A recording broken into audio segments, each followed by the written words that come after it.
नमस्कार। सामाजिक अध्ययन अन्तर्गत कक्षा 12 को एकाइ 10 अन्तर्गत पाठ नम्बर 7 को विषयवस्तुको बारेमा आजको यस अङ्कमा चर्चा गर्न गइरहेको छु। पाठ नम्बर 7 अन्तर्गत विषयवस्तु रहेको छ नेपालमा गरिबी चक्र र सम्बोधनका उपायहरू। आउनुहोस् नेपालमा गरिबी चक्र र सम्बोधनका उपायहरूको बारेमा रहेको यस विषयवस्तुको बारेमा चर्चा गरौँ। साधारणतया गरिबी भन्नाले के बुझिन्छ? कस्तो अवस्थालाई गरिबी भन्ने? गरिबीका पनि केही मापदण्डहरू तय गरिएको पाइन्छ। कस्तो अवस्थाको मानिसलाई हामी गरिबीको रेखामुनि राखेर हेर्ने गर्छौँ अथवा कस्तो आर्थिक अवस्था भएका मानिसहरू गरिबीको रेखामुनि पर्ने गर्दछन्। यिनै विषयवस्तुको बारेमा हामी यस अङ्कमा चर्चा गर्नेछौँ। र गरिबीलाई सम्बोधन गर्नका लागि गरिबीको आर्थिक अवस्था उकास्नका लागि नेपाल सरकारले के कस्तो प्रावधानहरू तय गरेको छ भन्ने विषयवस्तुको बारेमा हामी यस अङ्कमा अध्ययन गर्नेछौँ। आउनुहोस् सबैभन्दा पहिला गरिबी भनेको के हो यसको बारेमा बुझ्ने कोसिस गरौँ। गरिबी भनेको आफ्नो आम्दानीले आफ्ना दैनिक आधारभूत आवश्यकता घाँस बाँस तथा कपास जस्ता समस्याहरू समाधान गर्न नसक्नुलाई गरिबी भनिन्छ। अर्को शब्दमा भन्नुपर्दा न्यूनतम क्यालोरी उपभोगका लागि आय स्तरभन्दा कम आय हुनुलाई गरिबी भनिन्छ। वास्तवमा गरिबी शब्दले अभावलाई जनाउँछ। जुन मानिससँग आर्थिक अभाव हुन्छ त्यो मानिस गरिब हो। त्यसै गरी जुन राष्ट्रसँग आर्थिक अभाव हुन्छ त्यो राष्ट्र गरिब हो। जुन व्यक्ति आफ्नो जीवन जीवित राख्नका लागि दिनरात मेहनत गर्दछ, शिक्षा स्वास्थ्य पौष्टिक आहारको कमी छ, औषधि उपचार गर्न सक्दैन, बिहान खाना खाएको व्यक्तिका लागि बेलुका खानेकुराको निश्चितता हुँदैन भने त्यो व्यक्ति गरिब हो। युएनडिपीले सन् 1998 को प्रतिवेदनमा उल्लेख गरे अनुसार गरिबी भनेको समाजमा प्रभावकारी सहभागितामा कमी, घाँस बाँस तथा कपासको पर्याप्ततामा कमी, शिक्षा तथा स्वास्थ्यको पहुँच नहुनु, रोजगार तथा ऋणमा पहुँच नहुनु, व्यक्ति परिवार तथा समाजको असुरक्षा, शक्तिहीनता तथा बहिष्करण हुनु नै गरिबी हो। युएनडिपीको प्रतिवेदनका अनुसार गरिबीका दुई पक्षहरू छन्। पहिलो न्यून आय हो, जुन सम्मानपूर्वक जीवनयापन गर्न अपर्याप्त छ भने दोस्रो मानवीय क्षमताको न्यून क्षमता हो, जुन व्यक्तिहरूले आफूले चाहे अनुसारको जीवनयापन गर्न सक्दैनन्। नेपालको सन्दर्भमा कुरा गर्नुपर्दा नेपालको गरिबी निवारण नीति 2076ले नेपालको गरिबीको परिभाषा र पहिचानका आधारहरू प्रस्तुत गरेको छ। यस नीतिले नेपालको गरिबीलाई उपभोग, आधारभूत आवश्यकताको परिपूर्ति, सक्षमता, जीवनको गुणस्तर, असमानता र विभेद तथा मानव अधिकारको हननका आधारमा परिभाषित गरेको छ। यस नीतिमा गरिबी मापनका 7वटा आधारहरू उल्लेख गरिएको छ। यी आधारहरू आय, उपभोग, दिगो जीवनयापनका लागि उत्पादनशील साधनमा पहुँच, शिक्षा, स्वास्थ्य तथा अन्य आधारभूत आवश्यकताका वस्तु तथा सेवामा पहुँच, सामाजिक विभेद तथा बहिष्करण, आधारभूत मानव अधिकार र क्षमता हुन्। यसरी हामीले गरिबीको बारेमा बुझिसकेपछि अब हामी गरिबीका प्रकारहरूको बारेमा चर्चा गर्नेछौँ। साधारणतया गरिबी दुई प्रकारको हुने गर्दछ, जसमा निरपेक्ष गरिबी र सापेक्ष गरिबी रहेको पाइन्छ। निरपेक्ष गरिबी भन्नाले जुन व्यक्तिले आफ्नो दैनिक आधारभूत आवश्यकता पुरा गर्न सक्दैन त्यसलाई हामी निरपेक्ष गरिबी भनेर बुझ्ने गर्दछौँ। कुनै पनि मानिसको आधारभूत आवश्यकता भन्नाले घाँस बाँस कपास पर्ने गर्दछ। कुनै पनि व्यक्तिले आफूले कमाएर आफ्नो दैनिक आवश्यकता पुरा गर्न सक्दैन, अर्थात् घाँस बाँस कपासको आवश्यकतालाई पुरा गर्न सक्दैन, त्यसलाई हामी निरपेक्ष गरिबी भनेर बुझ्ने गर्दछौँ। भने सापेक्ष गरिबी भन्नाले तपाईले कमाएको भन्दा बढी कमाउँछ भने तपाईँ उसको नजरमा तपाईँ सापेक्ष गरिबी हो। तपाईको आम्दानी सापेक्ष गरिबीमा पर्दछ। तपाईले जति कमाउनुहुन्छ तपाईले कमाए भन्दा तपाईको छिमेकीले कम्ती कमाउँछ भने त्यो कम्ती कमाउने व्यक्ति तपाईको आम्दानीको हिसाबले ऊ सापेक्ष गरिबी हो। यद्यपि उसले आफ्नो दैनिक जीवनका आवश्यकताहरू परिपूर्ति गर्न सकिरहेको हुन्छ। आफूलाई चाहिने दैनिक आवश्यकताका कुराहरू उसले पुरा गर्न सकिरहेको हुन्छ र पनि ऊ सापेक्ष गरिबीको रेखामुनि पर्दछ। सापेक्ष गरिबीमा कम्प्यारेटिभली हेर्ने गरिन्छ भने निरपेक्ष गरिबीमा चाहिँ कुनै पनि व्यक्तिले आफ्नो दैनिक जीवनका आवश्यकताहरू परिपूर्ति गर्न नसक्ने अवस्थालाई निरपेक्ष गरिबी भनिन्छ भने सापेक्ष गरिबीमा तपाईले कमाएको आम्दानी भन्दा तपाईको छिमेकीले बढी कमाउँछ भने उसको नजरमा तपाईँ सापेक्ष गरिबीभित्र पर्नुहुनेछ। यसरी हामीले गरिबीको बारेमा बुझिसकेपछि गरिबीका प्रकारहरूको बारेमा अझ धेरै बुझ्ने प्रयास गरौँ। निरपेक्ष गरिबी भनेको आफ्ना आधारभूत आवश्यकताहरू पनि पुरा गर्न नसक्ने अवस्था हो। एउटा व्यक्ति जसले आफूलाई जीवनयापनका लागि नहुने अनिवार्य वस्तुहरू खाना कपडा तथा बासको समस्यालाई समाधान गर्न नसकी दुःख यापन गरिरहेको छ त्यसलाई निरपेक्ष गरिबी भनिन्छ। भने सापेक्ष गरिबी अन्तर्गत सापेक्ष गरिबीलाई अन्य व्यक्तिको आयसँग तुलना गरिन्छ। यसमा एउटा व्यक्तिले आफ्ना आधारभूत आवश्यकताहरू पूरा गरेको छ तर समाजका अन्य व्यक्तिहरूभन्दा कम आम्दानी गर्दछ भने त्यो व्यक्ति सापेक्ष गरिबीभित्र पर्दछ। यसरी हामीले निरपेक्ष गरिबी र सापेक्ष गरिबीको बारेमा बुझिसकेपछि अब हामी गरिबीको मापदण्डको बारेमा चर्चा गर्नेछौँ, अर्थात् गरिबीको रेखा भनेको के हो भन्ने विषयवस्तुको बारेमा चर्चा गर्दैछौँ। कस्तो व्यक्तिलाई चाहिँ गरिबी भन्ने त? गरिबीका पनि केही मापदण्डहरू छन्, त्यसको बारेमा हामी चर्चा गर्छौँ। जुन विश्व ब्याङ्कका अनुसार वार्षिक $500 कम आय प्राप्त गर्ने व्यक्ति गरिबीको रेखाभित्र पर्दछ भने $275 कम आय प्राप्त गर्ने व्यक्ति अति गरिबीभित्र पर्दछ। UNDP-ले सन् 1990 को मानव विकास प्रतिवेदनमा प्रतिदिन $1 कम आय गर्ने व्यक्ति गरिबीको रेखाभित्र पर्छ भनेको छ भने सन् 2015 को प्रतिवेदनमा प्रतिदिन $1.25 भन्दा कम आय गर्ने व्यक्ति गरिबीको रेखाभित्र पर्दछ भनेको छ। नेपालमा गरिबीको मापनको प्रमुख आधार भनेको प्रतिदिन शरीरका लागि आवश्यक पर्ने 2400 किलो क्यालोरीका लागि आवश्यक पर्ने आम्दानी हो, जुन आम्दानी वार्षिक रु 19,261 हुन आउँछ।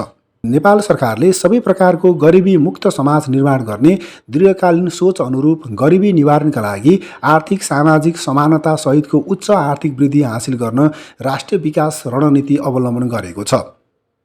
नेपालले आर्थिक असमानता न्यूनीकरण गर्ने एवं गरिबीको रेखामुनि रहेको जनसङ्ख्या विक्रमसम्म 2087 सम्म 5% र विक्रमसम्म 2100 सम्ममा न्यूनमा झार्ने लक्ष्य लिएको छ। UNDP को मानव विकास प्रतिवेदनका अनुसार नेपालको मानव विकास सूचकाङ्क 602 रहेको छ।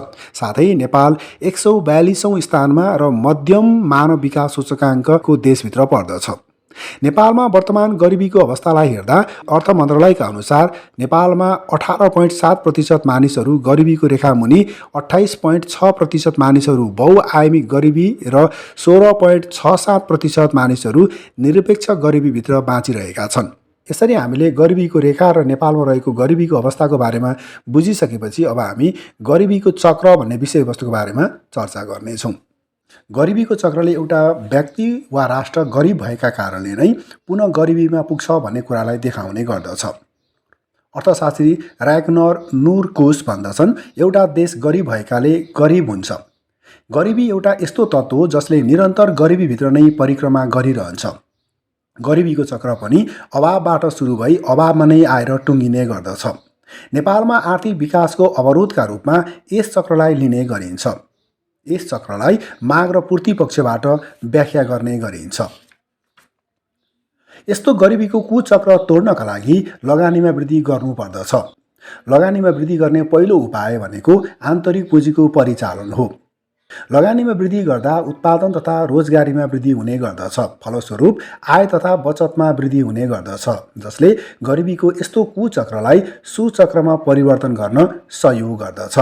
यसरी हामीले गरिबीको चक्रको बारेमा बुझिसकेपछि अब हामी नेपालका लागि गरिबीका चक्रका सम्बोधनका उपायहरू अर्थात् नेपालमा रहेको गरिबीको अवस्थालाई नेपाल सरकारले के कसरी सम्बोधन गर्नका लागि के कस्ता कार्यक्रमहरू सञ्चालन गरिरहेको छ भन्ने विषयवस्तुको बारेमा हामी चर्चा गर्नेछौँ।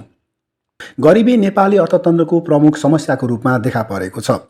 नेपालले नवौं योजनादेखि लगातार वर्तमान योजनासम्म पनि गरिबी निवारणलाई प्रमुख उद्देश्यमा राखेको पाइन्छ, तर 18.7% मानिस गरिबीको रेखामुनि अझै रहेको पाइन्छ। नेपालमा गरिबीको चक्र बलियो गरी बसेको पाइन्छ। यसलाई तोड्नका लागि नेपाल सरकारले निम्नलिखित विषयवस्तुहरूमा काम गर्नुपर्ने देखिन्छ। सबैभन्दा पहिला रहेको छ लगानीमा वृद्धि गर्नुपर्दछ। लगानीमा वृद्धि गर्न सकेको खण्डमा गरिबीको चक्रलाई तोड्न सकिनेछ। त्यसैगरी नम्बर दोस्रोमा छ प्राकृतिक साधनको उपयोग गर्नुपर्दछ। प्राकृतिक साधनको उपयोग गर्न सकेको खण्डमा पनि गरिबीको चक्रलाई हामी तोड्न सक्छौँ।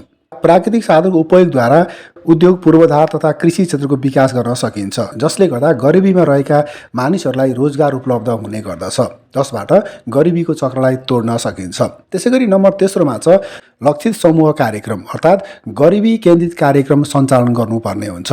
नेपाल सरकारले गरिबीहरूलाई मात्रै फोकस गरेर कार्यक्रमहरू बनाउनु पर्ने हुन्छ अथवा समतामूलक सिद्धान्तको आधारमा गरिबी निवारणका लागि कार्यक्रमहरू सञ्चालन गर्नुपर्ने हुन्छ।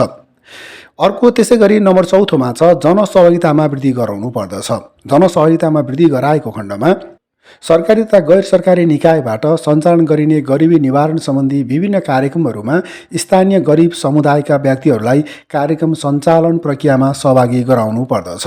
यसो गर्दा उनीहरूले ती कार्यक्रमहरूलाई सहज रूपमा स्वीकार गर्ने तथा सहयोग गर्ने गर्दछन्। गरिबी निवारण वा न्यूनीकरणका कार्यक्रमहरू र ती कार्यक्रमहरूबाट प्राप्त उपलब्धि दिगो बन्ने गर्दछ। त्यसैगरी नम्बर 5 मा छ रोजगारीमा वृद्धि गर्नुपर्दछ। रोजगारीमा वृद्धि गरेको खण्डमा गरिबीका रेखामुनि रहेका जनताहरूले रोजगार प्राप्त गर्ने गर्दछन्, जसबाट उनीहरूले आफ्नो दैनिक जीवनका आवश्यकताहरू पूरा गर्न सक्दछन्। त्यसैगरी कृषिमा आधुनिकीकरण भित्र्याउनु पर्दछ, जसले गर्दा सीमित क्षेत्रबाट किसानहरूले असीमित आवश्यकताहरू पूरा गर्न सक्दछन्। सीमित क्षेत्रबाट बढीभन्दा बढी उत्पादन गर्न सक्दछन्, जसले गर्दा उनीहरूले आफ्नो आवश्यकताहरू पूरा गर्न सक्दछन्, जसको कारणले गर्दा गरिबीको चक्रलाई हामी तोड्न सक्दछौँ। त्यसैगरी अन्तिममा रहेको छ शिक्षा तथा तालिमको व्यवस्था। शिक्षा तथा तालिमको व्यवस्था उपलब्ध गराएर पनि हामी गरिबीको चक्रलाई तोड्न सक्दछौँ, जस अन्तर्गत ग्रामीण क्षेत्रमा रहेका किसानहरूलाई कृषि सम्बन्धी शिक्षा तथा तालिम प्रदान गर्ने तथा सहरी र अर्धशहरी क्षेत्रका बेरोजगार व्यक्तिलाई रोजगारमूलक शिक्षा तथा तालिमको व्यवस्था गरी रोजगारीमा वृद्धि गर्न सकेको खण्डमा गरिबी न्यूनीकरण गर्न सकिनेछ। उनीहरूलाई उचित किसिमको तालिम प्रदान गरेर उनीहरूलाई रोजगारमूलक तालिममा लगाएर उनीहरूको गरिबीको चक्रलाई तोड्न सकिनेछ। यसरी नेपाल सरकारले गरिबीको चक्रका सम्बोधनका उपायहरू अवलम्बन गरेको पाइन्छ। यो पाठमा हामीले सरसर्ती हेर्दाखेरि गरिबी भनेको के हो भन्ने विषयवस्तुको बारेमा हामीले सबैभन्दा पहिला अध्ययन गऱ्यौँ, जस अन्तर्गत घाँस बाँस कपासको आवश्यकता पनि पूरा गर्न नसक्ने व्यक्तिहरूलाई गरिबी भनेर हामीले व्याख्या गऱ्यौँ।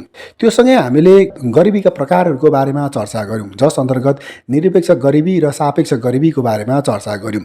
त्योसँगै हामीले गरिबीको रेखा भनेर हामीले हेऱ्यौँ, जस अन्तर्गत विश्व ब्याङ्कको अवधारणाको बारेमा चर्चा गऱ्यौँ। त्यसै गरी हामीले नेपालमा गरिबीको अवस्थाको बारेमा पनि चर्चा गऱ्यौँ। त्यसपछि हामीले गरिबीको चक्रको बारेमा पनि अध्ययन गऱ्यौँ र अन्तिममा हामीले नेपाल सरकारले नेपालमा भएका गरिबीहरूलाई के कसरी समाधान गर्न सक्दछ अथवा गरिबीको रेखामुनि बाँचिरहेका मानिसहरूलाई कसरी गरिबीको रेखाबाट बाहिर निकाल्ने भन्ने विषयवस्तुको बारेमा तय गरेका प्रावधानहरूको बारेमा तय गरेका कार्यक्रमहरूको बारेमा हामीले चर्चा गऱ्यौँ, जस अन्तर्गत लगानीमा वृद्धि गरेर गरिबी हटाउन सकिन्छ, प्राकृतिक साधनको उपयोग गरेर पनि गरिबी हटाउन सकिन्छ, लक्षित समूह कार्यक्रम तय गरेर पनि गरिबी हटाउन सकिन्छ, जनसहभागितामा वृद्धि गरेर पनि हामी गरिबीलाई हटाउन सक्छौँ। त्यसैगरी रोजगारीमा वृद्धि गरेर पनि गरिबी हटाउन सकिन्छ र कृषिमा आधुनिकीकरण भित्र्याएर पनि गरिबीलाई न्यूनीकरण गर्न सकिन्छ भन्दै हामीले र अन्तिममा रहेको शिक्षा तथा तालिमको व्यवस्था गरेर पनि गरिबीलाई हटाउन सकिन्छ, सम्बोधन गर्न सकिन्छ भन्ने विषयवस्तुको बारेमा हामीले चर्चा गऱ्यौँ।